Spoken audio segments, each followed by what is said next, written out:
Oh, moving forward. Okay, so we have the picture downloaded from our phone to Google Drive. Google Drive, you open it to this program called uh, Photoshop Elements, and we've already went to image resize, image size, and I have it at the 5 by 7-ish we're looking for. If you want to go exactly 5.7, you can.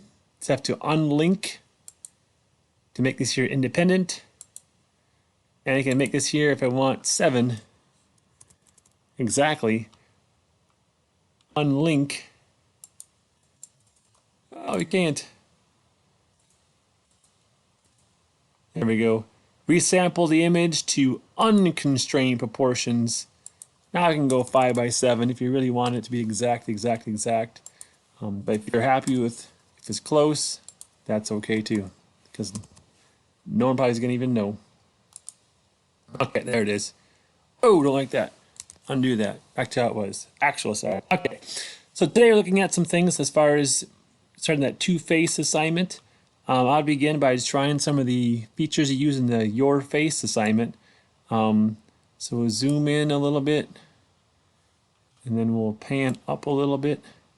So what if I wanted to have, maybe I want to have, say, my nose moved, my eyeballs moved. Couple of quick ways to do that is using the selection tools. I can do a lasso selection. Just make sure you are on the correct layer. For the layers, here I'm on the layer called background. Again, this is a locked layer. I have to double click it to unlock it. And this it's called layer 0. That's fine. Now it's an unlocked layer. I can kind of click and draw a zone. I could go to Control C is copy, Control V is paste, and see it pasted the eyeball on its own little layer. Right there it is. I can move that with the arrow tool. I can move this eyeball up here if I want.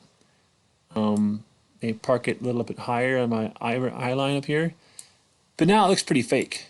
Okay, I can see the dark skin tone or on the light skin tone. Looks pretty awful. So to fix that, I'm gonna zoom in even closer on this eyeball I want to edit, and I'm going to use the eraser tool. But see, it's a really solid edge brush. If I erase right now, it's a real distinct cut line when I cut. If I want to soften that edge, I can change my brushes, maybe to more of an assorted brush combination. Here's some lighter ones, a little more of a light pattern to it, maybe a little softer edge for blending. We can kind of blend these two together here. Not happy with that one, pick another one. There should be one up here called pen pressure natural brushes, faux brushes, dry media brushes. So kind of dig through some of the brushes, find ones that you like to work with. Try them all. We got a whole week to work on this project, so no worry about getting things done like today.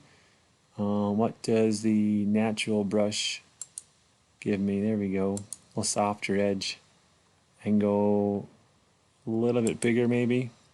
So I just kind of want to cut away parts of this, but leave parts just to kind of have it blend in more. So I can pull part of that away to have the eyeball look a little more realistic than when it did originally. Okay, so to do your best, you try some of those tricks out. Am I close to being done? Probably not. Do I have an eyebrow up here? Not anymore. But the idea is to make it appear like you have two faces kind of mashed into one or warped into one. So I can just pull a little bit more out as far as that goes. So it looks not too bad in the top, not too bad in the right. Left isn't so good yet. Bottom's getting there, but a real distinct line here. So what tools did we use on the Your Face project? Well, we used the sponge, right? We used the dodge tool. We used the burn tool. If I want to pull colors out, sponge absorbs colors, right? If I want to pull some colors out of here, to make it black and white, it's an option. If I want to use the dodge tool, what does that do to your face? It kind of takes some of the color away. Maybe a little too much. I kind of just go back a few steps. I just say guys go back to the under view and pick the full fit to screen. See how it looks.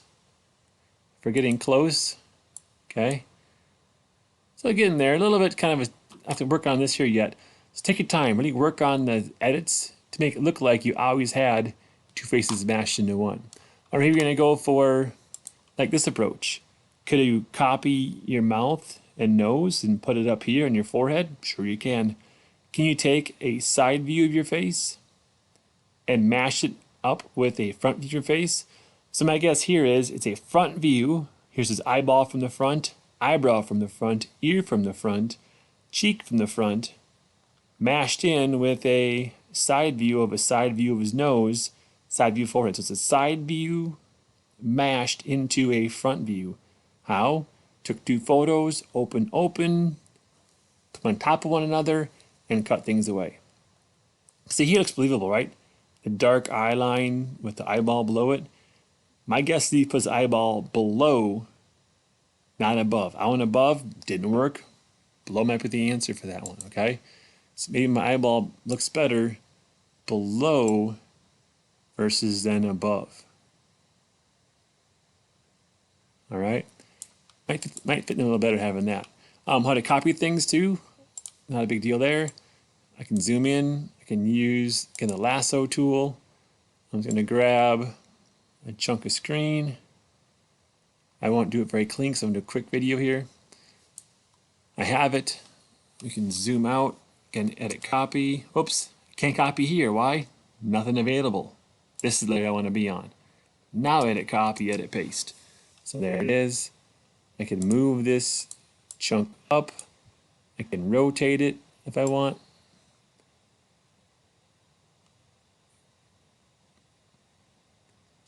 And move it up a little higher. Move it up a little higher.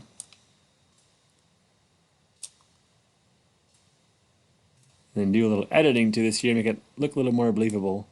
I can always undo constrain proportions.